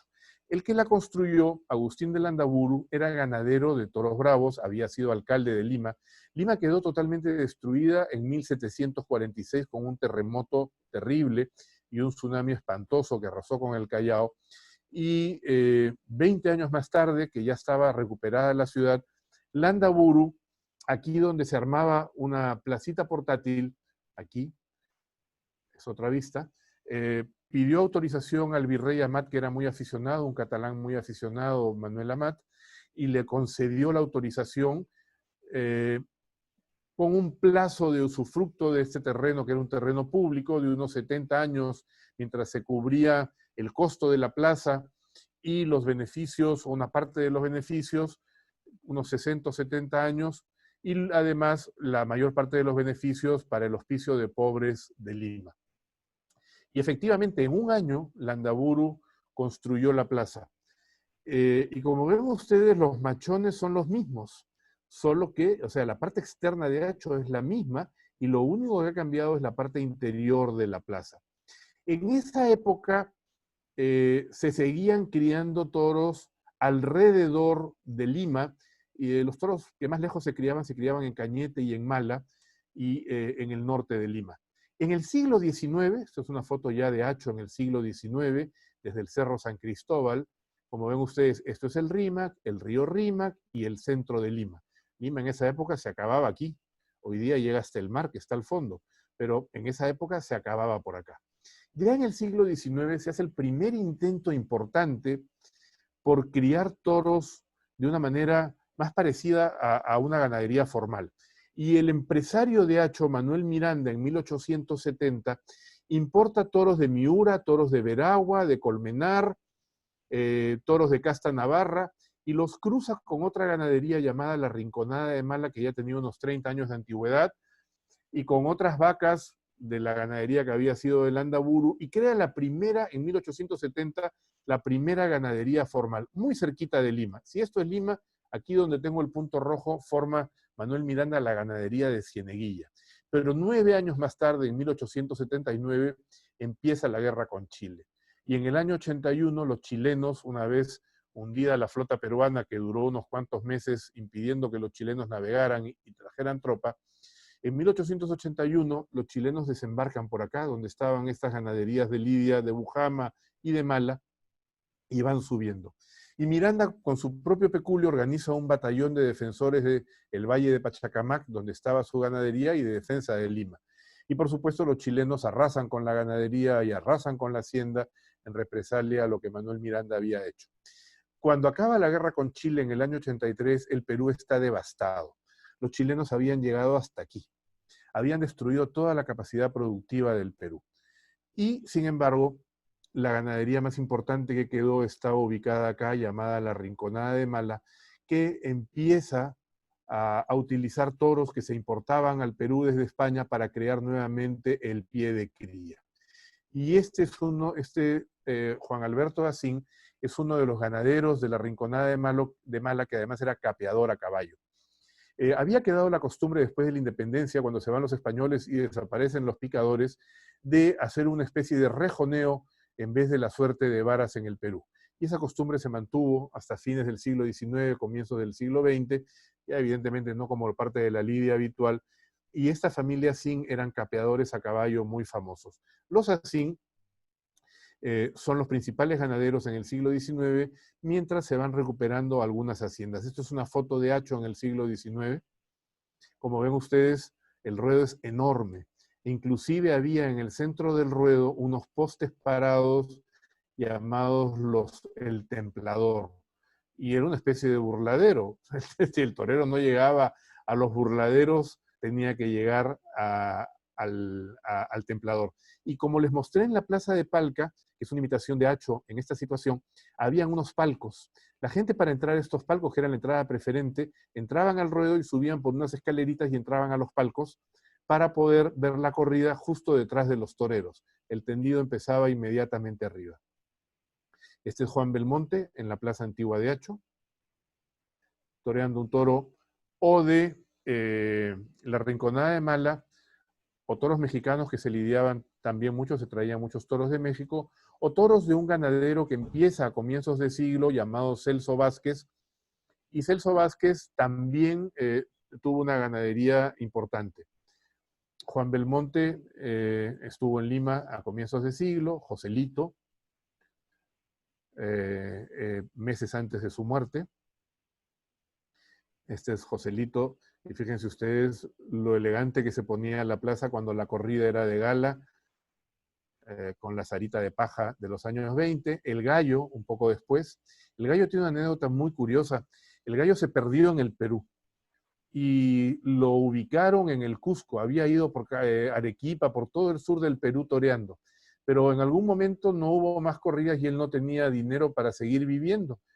Y bueno, tampoco para torear. Y entonces, en el año 33, lo encontraron de acomodador en un cine en el Cusco. Él acomodaba a la gente que llegaba al cine en las butacas, y Sánchez Mejías, su cuñado, financia su regreso a España, y regresa a España y vuelve a torear, por supuesto. Y bueno, entonces, hasta ese momento, las ganaderías importantes eran esta de la Rinconada de Mala y la de Celso Vázquez. La Rinconada de Mala le vende a un ganadero aquí en Lambayeque llamado Humberto Fernandini, y Humberto Fernandini, además por gestión de Alejandro Montani, que era un compadre muy querido de Carlos Arruz y que toreó mucho con Arruz y con Manolete en los años 40, hace gestiones y ayuda a que Fernandini traiga toros de Santa Coloma de Felipe Bartolomé. A Montani no le gustaba hablar de toros, pero un día coincidí con él en un avión, pasillo de por medio, y no le toqué el tema, lo saludé simplemente. Él iba hasta Asunción, yo me quedaba en Santa Cruz, y desde Lima hasta Santa Cruz, él me buscó en la conversación, y por supuesto para mí fue una delicia poderle preguntar a un torero de los años 40 sus historias con su compadre Arruza y con Manolete, y me contó que Fernandini jamás le agradeció lo de los toros de Felipe Bartolomé. Luego Fernandini, con su ganadería Yéncala, trae toros de Murube de Carlos Urquijo y se queda con esa ganadería. Por otro lado, Celso Vázquez le vende a otro ganadero también en Lambayeque, Víctor Montero, que crea una ganadería llamada La Viña. La Viña luego compra toros de Domingo Ortega y se centra en Parladé. Montero debuta en Hacho a fines de los 30 con un cartel sensacional. Manolo Bienvenida y Pepe Bienvenida como novilleros. Y tenía unos toros muy buscados. Hay un famoso video de Armillita matando 6 toros de La Viña en Hacho. Montero muere en el año 48 y su viuda, unos años más tarde, en el 59, le alquila la hacienda a unos agricultores de Piura. Pero esos agricultores tienen el acierto de traer toros de Domex, seguirse centrando en Parladé, y crean un fenotipo de toro de La Viña muy bajito, muy bonito, muy reunido, muchos de ellos colorados, que dieron muy buen juego, inclusive hasta el año 2000, y esa ganadería finalmente lo que quedó la compran a medias Aníbal Vázquez, que es el principal ganadero hoy día en el Perú, que tiene la ganadería aquí en La Libertad, y Rafael Puga, que tiene la ganadería al norte de Lima. ¿Qué ocurre? Que luego, en los años 40, aquí al norte de Lima, Fernando y Antonio Graña, que fueron los que remodelaron la Plaza de Hacho, crean la ganadería de Huando con toros mexicanos.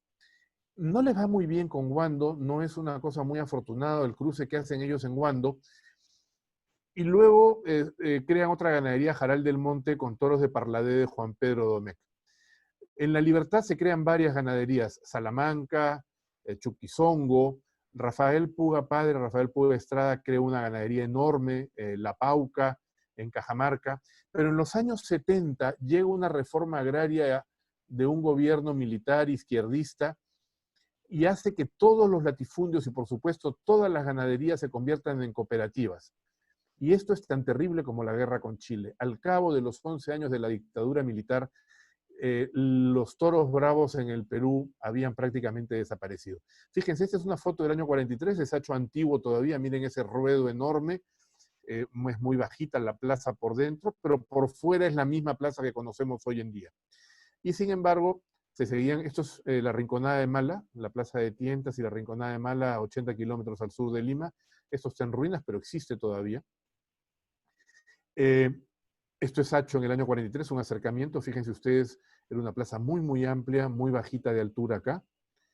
Y por dentro excavan, quitan los techos, los vuelven a rehacer y se inaugura el 7 de enero de 1945 con toros de la Viña, que ya les he hablado, de Víctor Montero, de divisa celeste y blanca, y toman la alternativa de manos de Rafaelillo, el tío de Rafael Ponce, el nene, con Juan Belmonte Campoy.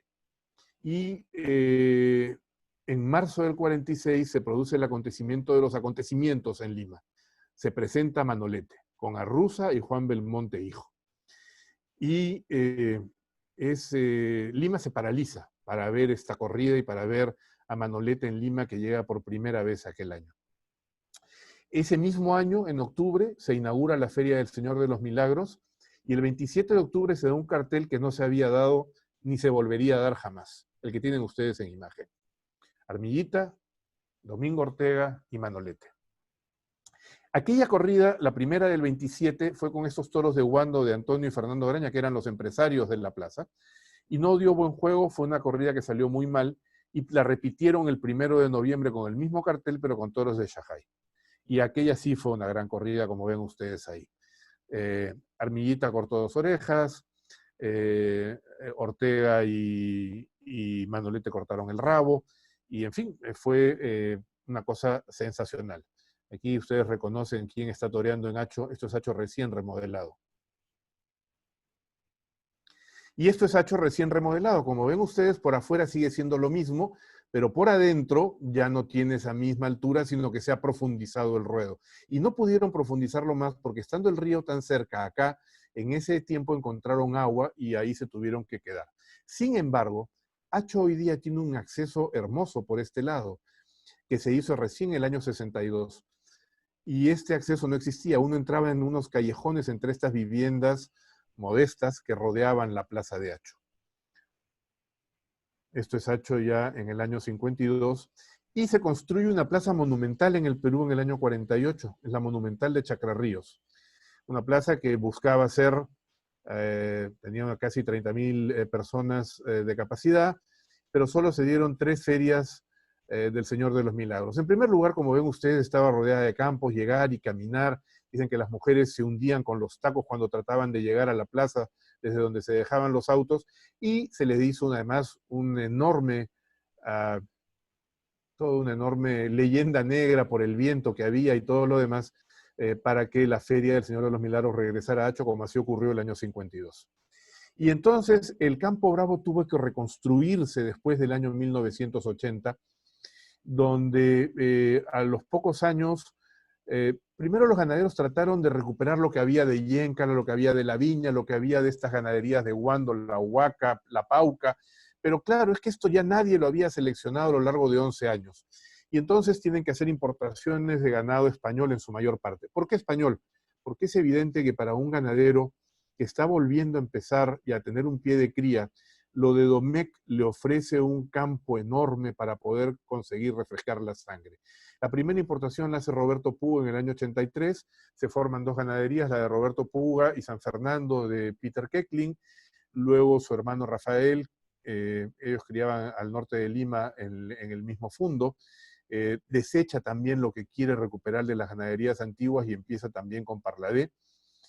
Y pues en fin, esto es la ganadería de Rafael Puga de Campo Nuevo, donde los animales están en unas condiciones envidiables. Y Rafael Puga tiene la afición de que esto que podrían ser campos de agricultura para exportación, las tiene 100% dedicadas al ganado bravo.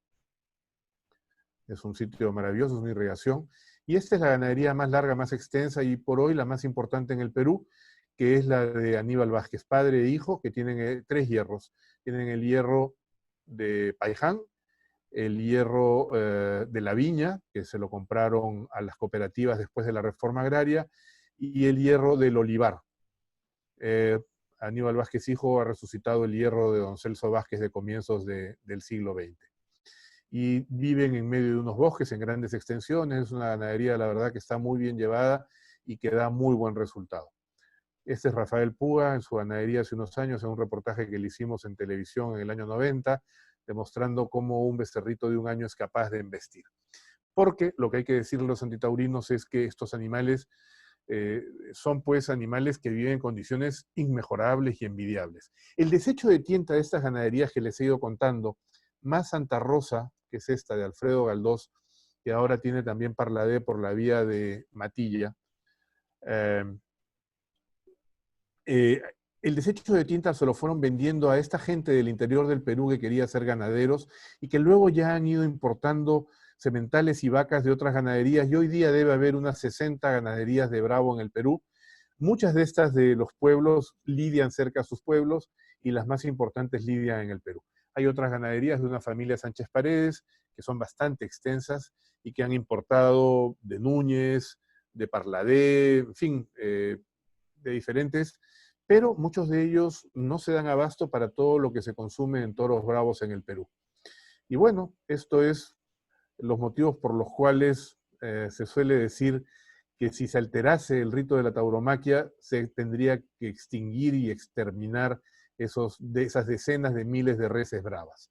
Y esta es la realidad del Perú. Más de 4,5 millones de peruanos que van a los toros, a una fiesta que es totalmente autóctona, a más de 700 festejos taurinos al año, en más de 280 plazas firmes en el Perú y muchas portátiles en casi todos los departamentos del Perú.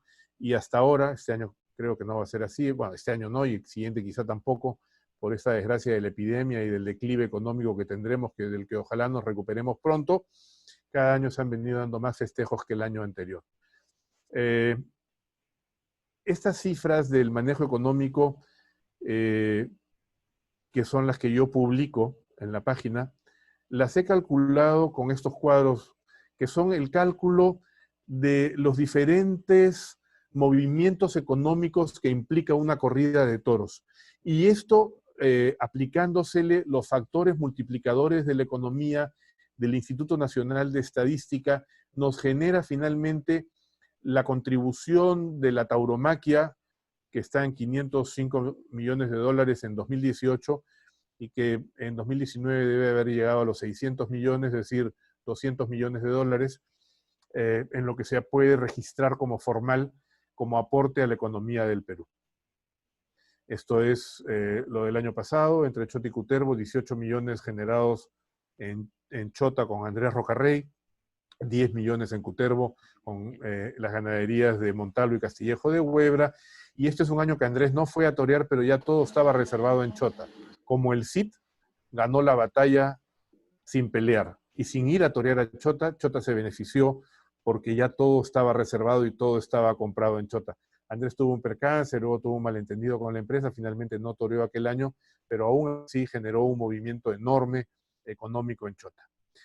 Y bueno, los niños y los toros, qué decirles, que cuando los antitaurinos nos hablen de esto, decirles que el único informe cierto es este del año 99, ordenado por Javier Urra, defensor del menor de Madrid, y hecho por Enrique Echeburrúa, ninguno de los dos son aficionados taurinos, que demostraron que los niños no se ven afectados por lo que ven en una plaza de toros que pudiera ser negativo, porque se entienden que son ritos bajo ciertas reglas y que más bien los niños en las escuelas taurinas terminan siendo adultos de provecho, adultos educados, respetuosos, aunque no lleguen a ser ni Jesús Enrique Colombo ni Andrés Rocarrey. Y así, señores, esto es un tema de la libertad, no solo para los peruanos, para todos los aficionados a los toros. Espero que les haya podido aclarar un poco cómo es el panorama y cómo ha sido el crecimiento de la tauromaquia en el Perú, que es algo que muy poca gente conoce y que no se habla mucho, porque son en pueblos perdidos, donde al final los toreros a veces se preguntan cómo llegan hasta ahí.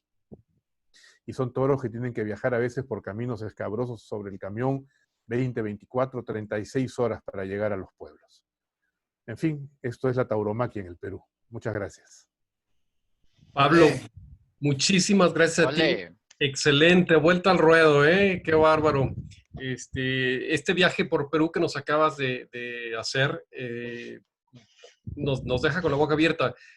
Yo acá dándome de mis presunciones de que en México éramos la mejor afición taurina, me dejaste con la boca cerrada, definitivamente, con lo que pasa con el pueblo de Perú. Muchas felicidades y muchas gracias por tu exposición. Y quisiera pasar algunas preguntas que tenemos en el chat, Pablo. Lo que quieran, claro. Adelante, mira, te hago una primera pregunta aquí de Jocelyn, Gloria y Bernarda. Dice, buenas noches, hay un lance peruano que se llama la suerte nacional. Se practica por capeadores a caballo. ¿Quién fue el ejecutor? Les acabo de mostrar la foto, Jesús. Bueno, a ver, les cuento un poco la historia de la suerte nacional.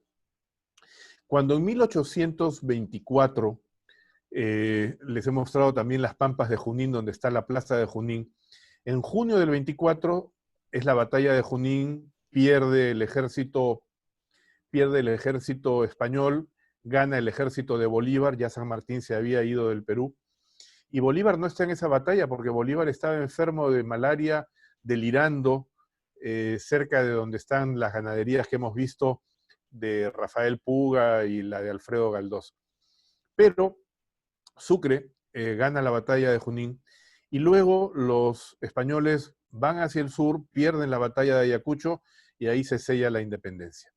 Y entonces tienen que salir prácticamente todos los españoles del Perú en el lapso de 6 meses. Y claro, no hay cuadrillas para torear. Y por supuesto que ya habían ciertos picadores, no hay picadores, no hay más picadores en el Perú.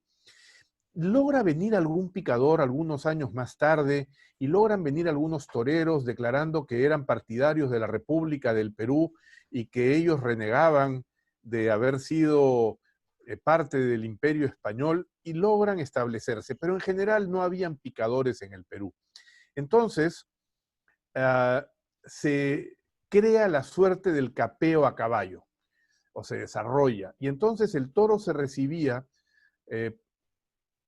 con un caballo y el caballista tenía una capa y lo toreaba de capa. Luego lo rejoneaba y eso reemplazaba la suerte de varas.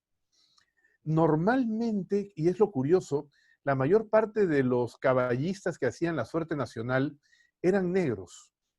Los negros en esa época intervenían muchísimo en la fiesta de los toros en el Perú y casi todos los capeadores a caballo eran negros. Luego estos asín, que tienen la ganadería de Rinconada de Mala desde el año 1834, empiezan a ser también capeadores a caballo. El primer asín es empresario taurino y ganadero, y los hijos eran capeadores a caballo, muy buenos. Inclusive hay una acuarela de Pancho Fierro de 1830 o 1835, donde una de las mejores capeadoras a caballo era Juanita Breña, una mujer. Y entonces esto reemplazaba a la suerte de varas. Y esto sucede más o menos hasta 1860, porque la afición de Lima empieza a darse cuenta que el toro se le acostumbra a derrotar hacia arriba cuando se le capea a caballo en vez de toreársele y picársele. Y exigen picadores. Y entonces empiezan a llegar ya los primeros picadores y ya la suerte nacional no era la primera parte de la lidia, sino era un toro de la tarde o dos que se destinaban al capeador a caballo. Era una especie de rejoneo en la que se empezaba capeando el toro. Eso todavía se ha hecho en el Perú hasta 1970. Había una familia de mayorales de la ganadería de Salamanca, los Bustamante, uno de los cuales era un gran capeador a caballo y hacía la suerte nacional. Y por eso les enseñé la foto de Jesús Alberto de Asín capeando a caballo en hacho antiguo, que además tenía el extra de que venía el toro montado, el toro venía enjalmado y montado probablemente por alguien para hacerlo más espectacular. Gracias. Creo que bastante amplia tu respuesta. Muchas gracias. Juan Carlos, ¿tienes otra pregunta por ahí? Sí, de Alberto Márquez dice, saludos a todos. La pregunta por el señor Gómez de Barbieri es, ¿cuál es la ganadería actual más importante y qué sangre tiene? La La ganadería legendaria. más importante es la de Aníbal Vázquez por extensión y porque en los últimos años ha dado muy buen juego. Es una vacada muy extensa, se cría sobre unas 550 hectáreas en el departamento de La Libertad, 600 kilómetros al norte de Lima. Aníbal empezó hace muchos años con una línea de Santa Coloma que le compró a Paco Camino. No le fue tan bien. Estos Santa Coloma resultaron ser un poquito ásperos, y ese es el drama de los que crían Santa Coloma. Un día conversando con Martínez Conradi, que lidió en Lima hace unos años, lo invité a almorzar y nos tuvieron que echar del restaurante a las 7 de la noche porque seguíamos hablando de toros. Y entonces, una de las cosas que él me contaba es el problema que él tiene en España con lo de Santa Coloma. Porque me dice, lo que mejor me sale en vacas, resulta que no tiene cara. Y si yo sigo con esa línea de esa vaca tan buena o aquel otro semental que tampoco tiene cara, no voy a ir ni a una plaza de tercera, o a lo mejor como mucho a una plaza de tercera. Y entonces tengo que seleccionar por calidad de las vacas y porque tengan cara y porque sean animales que después puedan superar el reconocimiento veterinario en plazas de segunda y de primera en España, lo cual hace esto más complicado. Y luego me decía, ¿a dónde voy a ir a buscar sangre? Es muy poquito. Entonces me mencionaba 2 o 3 ganaderías que tiene Santa Coloma y me decía, ahí no voy a ir a buscar refresco de sangre. Tengo un problema de consanguineidad. Y me dijo una cosa. Victorino ha sido un poco enigmático. Me ha dicho, anda a buscar a México. Y el otro día hablábamos justamente, ¿no es verdad?, que alguien me preguntó, y por eso tantos habíamos visto a ese cobradiezmo tan mexicano en Sevilla, ¿no? El hecho es que nadie lo sabrá. Como ustedes saben, las cosas de los ganaderos son secreto de Estado, pero bueno, parece que Victorino tuviera algo de sangre mexicana. De hecho, Martínez Conradi todavía no se ha animado a ir a buscar saltillo mexicano para refrescar sangre. Pero el problema del ganadero de Santa Coloma, volviendo a Aníbal Vázquez, es ese. Entonces él compró ya hace unos buenos años a José Luis Cobo Parladé, y creó una nueva línea de Parladé. Luego se presentó la oportunidad de comprar lo que quedaba de la viña, que ya les conté que era un Parladé muy bonito, muy reunido, que daban un juego estupendo hasta el año 2000 más o menos. Este cruce que hicieron en la década de los 60, estos hermanos Bell con lo que tenía Víctor Montero, resultó extraordinario. Y entonces compraron a medias la ganadería a Aníbal Vázquez y Rafael Puga. Y ahí él se quedó con el hierro de la viña y llevó esa línea de Parladé. A esa línea de Parladé le añadió mucho de Jerónimo Pimentel de Colombia. Y entonces le trajo los jaboneros esos del Toro Ilusión. Y los jaboneros Aníbal Vázquez, algunos le salen extraordinarios. Entonces, Aníbal Vázquez tiene muy buen juego. Tiene el problema quizá que a veces tienen poca cara, y eso quizá le venga de esa ilusión jabonero colombiano de Jerónimo Pimentel, que viene de Juan Pedro Domecq y que justamente llegó a América porque no tenía cara. Y entonces le va muy bien. Y luego en algún momento, algún descendiente de Celso Vázquez, con su hijo Aníbal Vázquez, llegaron a un acuerdo y resucitaron el hierro del olivar. Entonces lleva el hierro de Paiján, que es Santa Coloma, y los 2 hierros de Parladé, de Domecq, que son Paiján, la viña y el olivar. Esa es la ganadería más importante. Ahora, lo de Roberto Puga es muy bueno, fue el que importó en el año 80 y tantos, pero ha tenido problemas, se ha llevado la ganadería a la selva, en fin, tiene ciertos problemas, pero en fin, sigue teniendo mucha calidad. Y probablemente lo que tiene Alfredo Galdós, el padre de Joaquín, que ha refrescado sangre también con Parladé, con Matilla. Bueno, Roberto Puga tiene Torrestrella y Jandilla. Casi todo es Domecq. Y el motivo es ¿por qué? Porque refrescar sangre es muy fácil. Uno va a España y se trae pajuelas de semen o importa vacas y tiene 30 ganaderías de Parladé Domecq para escoger en España si quiere refrescar. Yo pienso que ese es el principal motivo por el cual está tan extendido Parladé. Y es lo que pasó en Colombia. En Colombia había mucho Santa Coloma. Sin duda lo de Santa Coloma y Murube sigue funcionando extraordinariamente en Colombia, pero muchos ganaderos, ¿verdad?, se han pasado a Domecq. Claro, claro, gracias. Vamos a continuar con otras preguntas.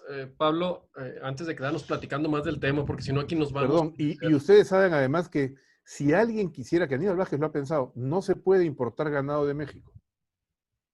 actualmente. No, no se puede.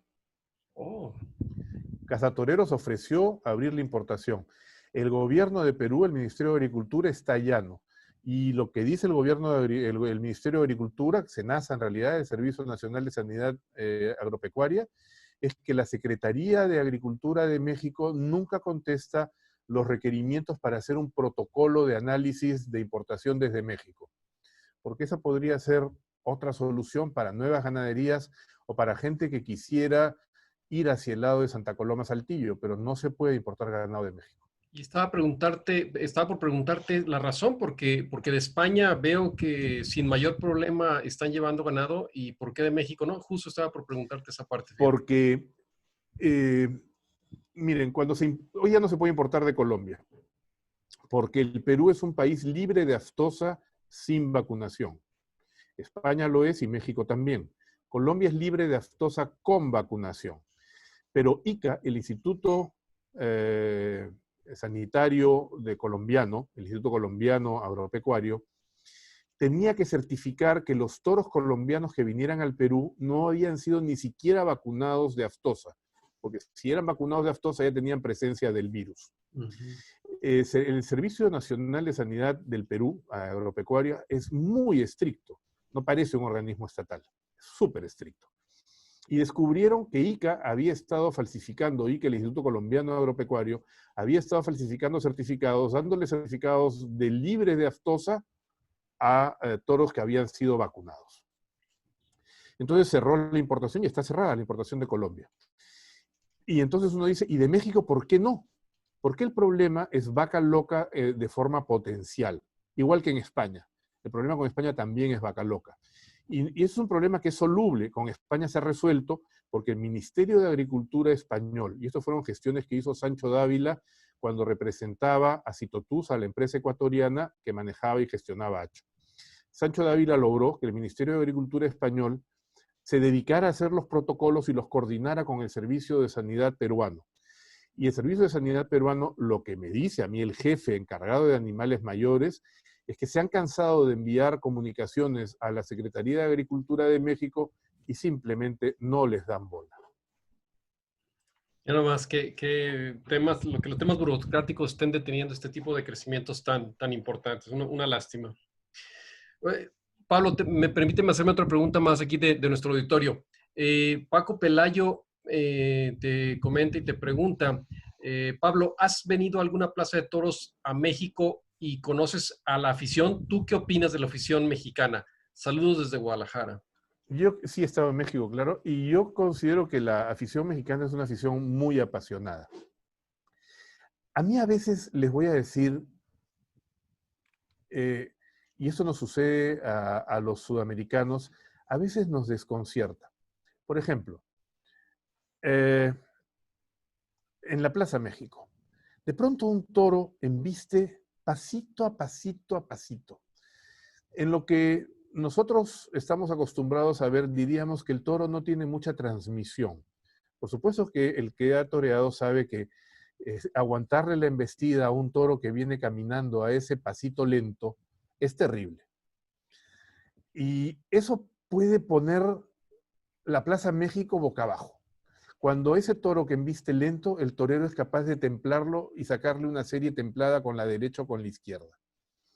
Y en eso se diferencia de la afición sudamericana que quiere un toro con más transmisión, un toro con más galope. Y lo he escuchado muchísimas veces. Pero en fin, esa es la particularidad de la afición mexicana, que por cierto es una afición muy, muy apasionada. Y la verdad es que es admirable.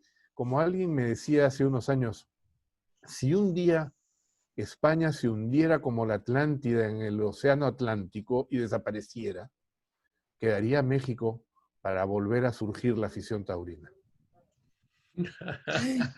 Vale. Otra pregunta que tenemos acá. Sí. Otra pregunta para ti, Pablo, de Joselín, Gloria y Bernarda. En los comienzos de la torería peruana se destacó Ángel Valdés. ¿Alguna vez toreó en Madrid? Ángel Valdés fue un torero de fines del siglo XIX. Les voy a contar dos anécdotas. Ángel Valdés tuvo la gran hazaña de torear un toro llamado el Arabí Pachá, que era un toro de estas haciendas de Bujama, al sur de Lima, que había sido lidiado 11 veces. Como era la tauromaquia entonces. Y Ángel Valdés, la leyenda decía que se frotaba los brazos, el bíceps, con sangre de gallinazo, o sea, de buitre urbano, para darse fuerza. Y logró matar al Arabí Pachá. Y fue efectivamente a Madrid. Pero no gustó. En Madrid consideraron que era un torero muy vasto, que mataba muy bien, pero que era un torero muy vasto y no gustó y regresó rápidamente. Tenía más de 70 años, era comienzos del siglo XX, y Ángel Valdés seguía toreando. Pero los aficionados jóvenes de comienzos del siglo XX querían ver la tauromaquia moderna, no la del siglo XIX. Y había un joven que iba con un cartel todas las tardes que decía, que toreaba Ángel Valdés, que se vaya. Entonces Ángel Valdés salía al ruedo y este hombre ponía su cartel que decía, que se vaya. Este hombre se llamaba Fausto Gastañeta. Fausto Gastañeta fue el primer cronista importante en esta página que yo sigo hoy día, 80 años más tarde. Y su apodo taurino siempre fue que se vaya. Tan importante fue que la calle de atrás de la Plaza de Hacho se llama Fausto Gastañeta. Pero era que se vaya porque pedía que Ángel Valdés, ya con 74 años, se fuera, por favor, y que ellos querían ver una tauromaquia distinta. ¿Y tú sigues esa tradición con los carteles? No, yo en la plaza ni hablo, ni esto, ni... Si alguien va a escribir lo que pasa en la corrida, pues tiene que estar calladito durante la corrida, ¿no? Que te vean lo menos posible. Pablo, preguntan por aquí, a pesar de la larga tradición taurina del Perú, en tu concepto, ¿a qué se debió que se haya demorado en salir una figura del toreo como Rocarrey? A ver, hubo toreros que tuvieron mala suerte. Yo les hablaba de Alejandro Montani, a quien tuve la suerte de disfrutar, y debo ser de los pocos, porque Montani tenía fama de malgeniado, de gruñón y de no querer hablar de toros con nadie. Y yo tuve la suerte de que él me buscara la conversación y hablar 3 horas de toros con él contándome sus anécdotas. Montani era hijo del empresario taurino de la Plaza de Toros del Callao. ¿Y cuál sería la afición de él y del padre? Que el padre aceptó enviarlo con 11 años a España, acompañado por un banderillero, Moyano de Lima, padre de otro banderillero de los años 70 y 90, el Tata, que era el gran compañero de las aventuras limeñas de Manzanares padre. Y llegó a Madrid y se alojó en casa de los Bienvenida, Alejandro Montani, con 11 añitos para hacer carrera taurina en España. Yo no sé, no debe haber tenido madre, pero en fin, el padre lo mandó con esa edad con un banderillero a España. Y tuvo tan mala suerte que a las pocas semanas de haber llegado, se produjo el alzamiento que dio lugar a la Guerra Civil el 18 de julio del 36. Y con las mismas logró salir, los Bienvenidos lo ayudaron, llegó a Valencia, tomó un barco y tuvo que regresarse al Perú. Y entonces este auge que ven ustedes con los toros no era tal. Si uno lee cuántas corridas se daban en el Perú en 1930 o 35, se darían a lo mejor 100 corridas o 80 corridas de toros en todo el Perú.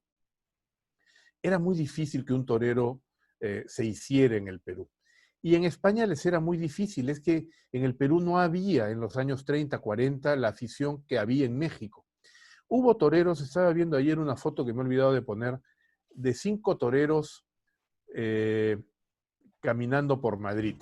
El Nene, que se los he mostrado el día de la reinauguración de Hacho, el Nene había tomado la alternativa el 7 de enero de 1945 en la reinauguración de Hacho, de manos de Rafael Ponce Rafaelillo y como testigo Juan Belmonte hijo. Llegó a España y no lo dejaban torear, porque la alternativa en Lima no valía. Tuvo que renunciar a la alternativa. triunfó en Madrid, aunque no mató, y en esa época se salía en Madrid sin cortar orejas, y salió en hombros una de aquellas tardes de las ventas. Hubo otros toreros, Humberto, en fin, que también salió en hombros de Madrid, pero luego pues no podían seguir toreando allá. Venían a Lima y iban a pueblecitos sin ninguna importancia. Yo creo que Andrés es un caso mágico. Es muy difícil que un torero llegue de novillero sin caballo, se haga figura de los novilleros y se haga figura de los toreros. Andrés es un superdotado. Y nos hemos tardado tanto en que aparecieran más porque las condiciones del Perú eran esas. Este auge que han visto ustedes es reciente. Y lo otro que sucede es que, eso es un grave problema en el Perú, es que en estos pueblos que han visto donde hay tantas corridas no les gustan las novilladas. Entonces resulta que uno aquí pregunta qué novilleros hay, y a lo mejor hay algún buen novillero. Hoy día hay un novillero peruano en la escuela de Málaga, que está en el concurso de las escuelas taurinas de Andalucía. Yo creo que pasará a la semifinal. Se llama Julio Alguiar, pero el pobre tiene 21 años, cuando debería tener 17. Entonces uno ve y dice, bueno, novillada, novilleros. Bueno, pues hay uno de 23, uno de 24, y el otro va a ser padre de familia. Así no se puede ser torero, porque no hay novilladas en el Perú. Entonces, hay problemas estructurales que yo creo que son los que explican por qué no hemos tenido figuras como la de Andrés. Y bueno, Andrés Rocarrey y tener otro torero como Joaquín Galdós, que hace temporada, aunque no es figura como Andrés, pues es algo que no se daba antes y que hemos tenido la suerte de verlo y de vivirlo. Oye, pues muy interesante, fíjate ese efecto de la falta de novilladas, cómo afectan finalmente al crecimiento de nuevas figuras, de nuevos toreros. Y sí, ciertamente, Andrés Rocarrey es fuera de serie, ¿no? Lo que sucedió con él definitivamente. Oscar, perdón, ¿tienes por ahí alguna pregunta? Sí, Pablo, ¿a qué se debió que Conchita Cintrón, siendo chilena, se hiciera peruana y un ídolo? Bueno, Conchita Cintrón, lo que sucedió fue que llegó a Lima muy jovencita. Aprendió a montar caballo en el Perú. Aprendió a rejonear en el Perú. Y entonces, evidentemente, se sentía peruana. Y tan peruana era que yo, cuando la he conocido en México, era cónsul honoraria del Perú en México. Correcto. ¿Y por qué además, en esa época tan importante, Joselito el Gallo, Belmonte, Manolete, las grandes figuras del toreo, torearon tanto en el Perú? Incluso Joselito aquí no vino a México. Porque la Plaza de Lima tenía siempre empresarios dispuestos a satisfacer a su público. Y el público de Lima era exigente. Entonces, esto que les he contado de Fausto Gastañeta y estos jóvenes, en el año 10 o 12 del siglo XX, se fue acrecentando y la afición pedía que vinieran figuras españolas y mexicanas. Y entonces, el primero que vino, que ya estaba un poco acabado y ya no era figura, pero fue la sensación en Lima, fue Vicente Pastor. Y luego, bueno, estaban dispuestos los empresarios y la gente a pagarlo, a ver a estas figuras españolas y mexicanas toreando en Lima. Y esto sucedió después de este movimiento que se fue gestando entre los aficionados jóvenes a partir del año 8 o 10 y que ya eran adultos y gente dispuesta a gastar en el año 18, en el año 20, es cuando empiezan realmente las figuras a llegar al Perú. Muy bien. Pablo, pues muchas gracias, Pablo Gómez de Barbieri. Gracias por tu exposición. Por el horario, estamos llegando a la parte final de la conferencia virtual en su parte formal. Te agradecemos. Ha sido muy interesante el conocer de este tema que nos permite enriquecer definitivamente el acervo cultural taurino que tenemos. Y pues agradecemos a todos nuestros invitados.